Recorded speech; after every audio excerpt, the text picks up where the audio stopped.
제가 이렇게 강의를 할 때 약간은 이제 좀 농담처럼 그 설탕 음료, 뭐 콜라라든지 사이다라든지 이런 설탕 음료가 있고 술이 있잖아요. 어느 게 더 건강에 안 좋을까요?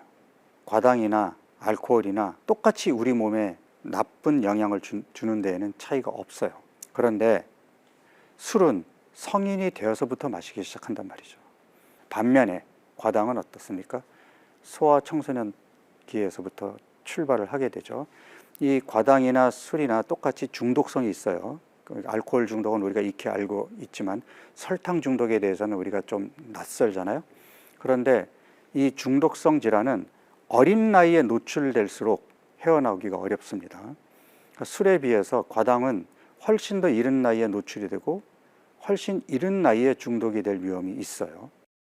자, 그 다음에 술은 우리가 일반적으로 밤에만 마시죠.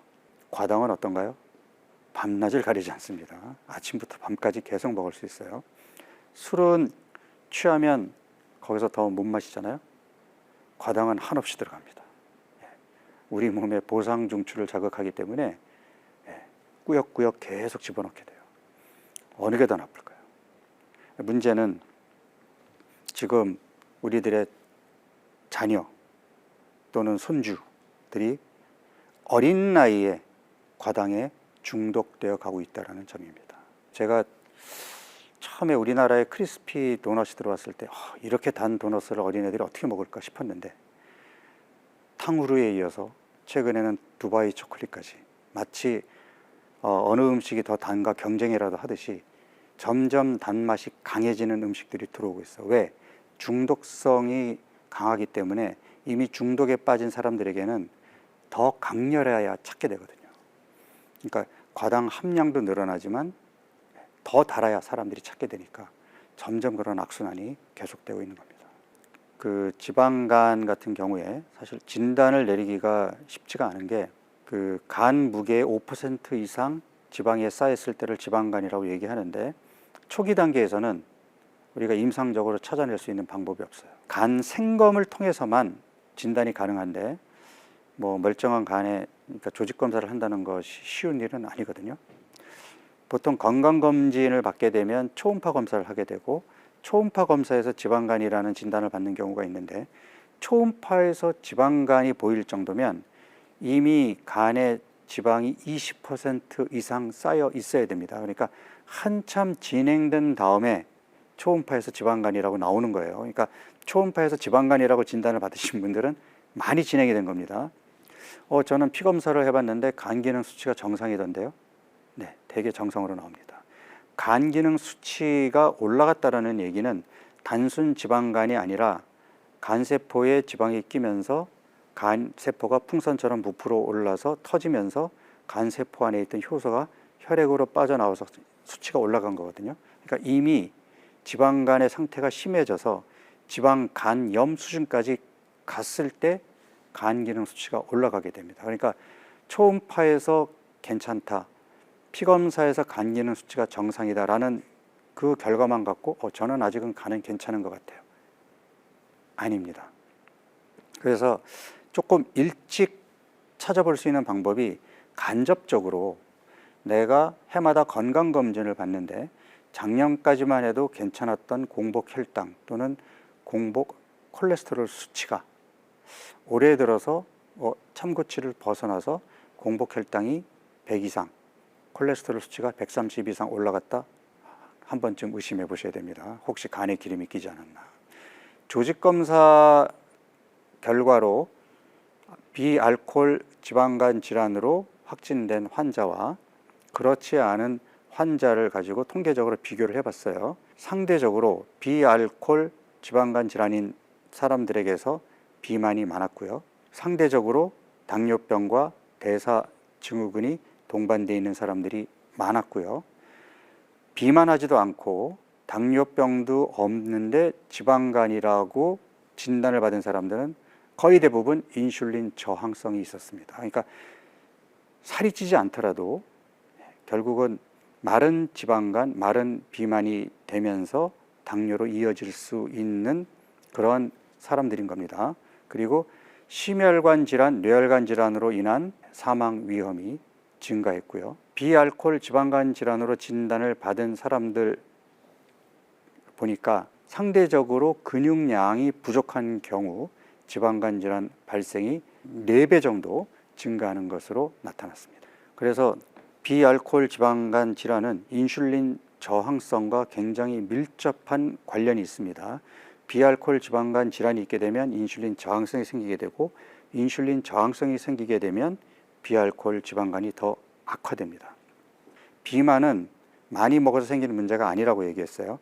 내 몸이 망가졌기 때문에 살이 찌는 현상, 배가 나오는 현상이 나타나는데, 그 망가졌다라는 것을 객관적으로 표현한 것이 바로 지방간과 인슐린 저항성입니다. 그래서 지방간과 인슐린 저항성을 치료해야 뱃살에서 벗어날 수 있고 비만에서 벗어날 수 있는 겁니다. 자, 지방간을 일으키는 식품, 제일 먼저 뭐가 떠오르세요? 네, 술이죠. 알코올 지방간이라는 질병 이름이 따로 있을 정도로 술을 마시면 지방간이 생깁니다. 그래서 과거에는 지방간은 술을 자주 마시고 술을 많이 마시는 사람들이 걸리는 병이라고 생각했어요. 그런데 최근에는 지방간 환자들에서 알코올이 원인으로 차지하는 것은 채 20%가 안 됩니다. 나머지 대부분의 원인을 차지하는 지방간에 큰 적이 나타났습니다. 뭘까요? 바로 과당입니다. 과당은 우리 흔히 설탕을 생각하면 되는데, 설탕은 포도당 그리고 과당이 두 분자가 합쳐져서 만들어진 이당류, 이걸 설탕이라고 합니다. 우리 몸에 들어오면 포도당과 과당으로 분해가 돼서 포도당은 혈액으로 들어가서 혈당을 높이고 우리 몸에서 에너지원으로 이용이 되는 반면 과당은 바로 간으로 들어갑니다. 그래서 우리 몸에 포도당이 부족한 상태에서는 과당은 포도당으로 변환되지만, 포도당이 넘치는 상황에서는 과당은 간에서 중성지방의 형태로 비축이 됩니다. 그래서 요즘처럼 당이 넘쳐나는 시대에 설탕을 먹게 되면 과당은 간에서 지방으로 비축됩니다. 실제 이 과당으로 인한 지방간을 비알코올성 지방간 질환이라고 얘기하는데, 지금 비알코올성 지방간 질환이 전체 지방간 원인의 70% 정도를 차지하고 있고, 일반 인구에서 비알코올성 지방간 질환은 정확한 유병률은 나와 있지 않지만 대략 30% 정도 되는 것으로 알려져 있습니다. 더 무서운 것은 비알코올성 지방간 질환은 지금 소아 청소년들에게 급격하게 증가하고 있고, 또 그 젊은 여성과 중년 이후 여성들에게 급격하게 늘고 있는 질환이기도 합니다. 이 지방간을 유발하는 대표적인 식품이 바로 알코올과 과당이고요. 세 번째가 뭐냐 하면 탄수화물의 상대적인 과잉 섭취입니다. 제가 상대적인이라는 표현을 좀 강조했는데요. 과거 우리 옛날 어르신들은, 옛 선조들은 농사를 지었고 육체 노동이 많았고 자동차 없이 먼 길 걸어 다녔습니다. 아침을 먹으면 나가서 일을 해야 했어요. 먼 길 걸어 다니고 육체 노동을 해야 했기 때문에 그 섭취한 밥, 탄수화물은 곧바로 에너지원으로 쓰여야 됐습니다.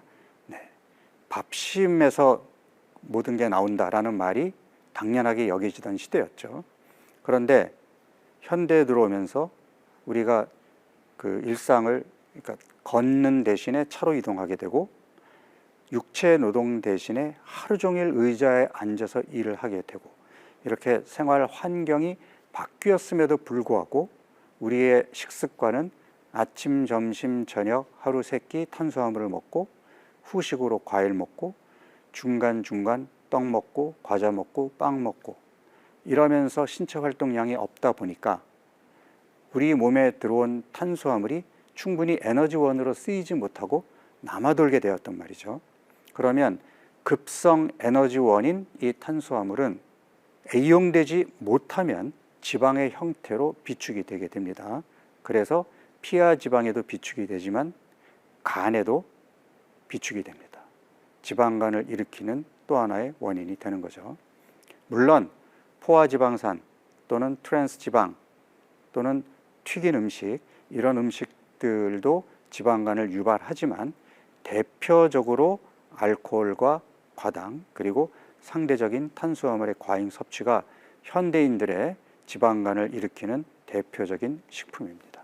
자, 알코올성 지방간은 이제 술을 어쩌다 한번 드시는 분들에게는 생기지 않아요. 그런데 폭음을 하는 분들, 그다음에 지속적으로 술을 드시는 분들은 간에 이제 지방이 끼게 되는데, 그 기전을 살펴보면 술을 마시면 우리 몸의 인슐린이라는 호르몬의 작동 능력을 떨어뜨립니다. 알코올이 하는 역할이에요. 이 인슐린은 혈당을 조절하는 호르몬이잖아요. 그런데 인슐린의 역할이 굉장히 많습니다. 인슐린의 역할 중에는 우리가 탄수화물을 섭취하게 돼서 인슐린이 올라가게 되면 우리 몸은 포도당을 우선적으로 쓰게 되고 지방 조직을 아끼게 됩니다. 그러니까 지방산을 에너지원으로 쓰는 대신에 지방 조직에 비축하는 모드로 바뀌게 되는데, 이게 인슐린의 중요한 역할이에요. 그런데 술을 자주 마셔서 알코올로 인해서 인슐린의 이러한 작동이 제한을 받게 되면, 다시 말해서 인슐린이 피하 지방 조직에서 지방산이 나오는 것을 막아주는 역할을 하는데, 이 역할이 제대로 이루어지지 않으면 어떻게 될까요? 피하 지방에 얌전하게 있어야 되는 그 지방 조직이 분해가 되면서 유리지방산이라고 하는 이 지방산이 혈액을 통해서 혈액으로 빠져나와 온몸으로 돌게 됩니다. 그래서 간으로 가서 중성지방으로 축적이 돼요. 그래서 술을 마시면서 안주로 탄수화물이나 지방을 많이 섭취하게 되면 오히려 몸에 지방이 늘고 배가 나오고 살이 찌는데, 안주를 많이 안 먹으면서 술을 많이 마시게 되면 체중은 늘지 않지만 피하 지방에 있던 지방이 거꾸로 간이나 내장 지방 쪽으로 이동하면서 배가 나오고 지방간이 심해지는 그런 결과를 초래하게 됩니다. 그래서 알코올성 지방간이 생기게 되면 빠르게 알코올성 지방간에서 지방간염, 간경화로 이어질 수 있기 때문에 적극적인 관리가 필요하죠. 알코올성 지방간을 일으키는 이제 발생 기전 중에는 지금 말씀드린 인슐린 저항성도 있지만, 그거 이외에도 장 내에 그 유익균과 유해균의 밸런스를 깨트리면서 장내에 염증을 일으키게 되고, 장내에서 생긴 내독소가 혈액으로 유입되면서 지방간을 일으키기도 합니다. 그리고 알코올의 분해 산물인 아세트알데하이드가 또 간의 독소로 작용하면서 간세포를 파괴하고 간의 지방간을 일으키는 원인으로 작동하고 있습니다. 이 알코올성 지방 말고도 비알코올 지방간 질환의 경우도 알코올 지방간과 비슷한 경로를 밟게 됩니다. 비알코올 지방간 질환이라고 통칭하는 비알코올 지방간, 그리고 심해지면 비알코올 지방간염, 그리고 더 심해지면 비알코올 지방간경화, 그리고 결국에는 간암에까지 이르게 되고, 지금 미국에서는 간 이식 수술을 받는 환자들의 첫 번째 원인이 비알코올 지방간 질환입니다. 비알코올 지방간 질환이 최근 들어서 급증하면서 지금 그 학자들의 이제 관심이 모여지고 있는데, 소아청소년들에게서 지금 급격하게 늘어나고 있다라고 우리가 추산을 하고 있고, 특히 중년 이후 여성들에서, 그러니까 상대적으로 근육량이 부족한 데 비해서 우리가 중년에 이르게 되면 체형이 바뀌게 되잖아요. 그 복부에 지방이 많이 붙는, 그러니까 복부 비만 형태의 체형이 되고, 팔다리는 점점 가늘어지게 되는데 상대적으로 근육이 없고 복부 비만이 있는 사람들에게서 비알코올성 지방간 질환이 많이 생기고 있습니다.